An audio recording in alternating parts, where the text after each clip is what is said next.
Можно на якорь встать. Вот. Можно В море, на в якорь? море, да.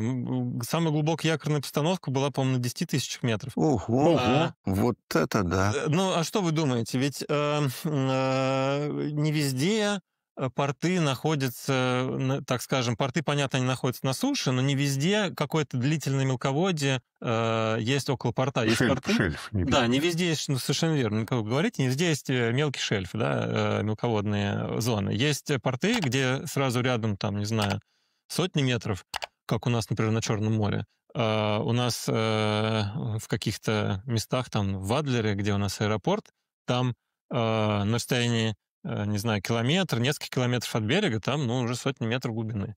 Да, и, Но это не, соответственно... но это не 10 километров. Нет, 10 километров — это как бы люди шли на рекорд. На Знаете, рекорд. они покоряют Эверест там, Да-да-да, или летят да, в космос. да.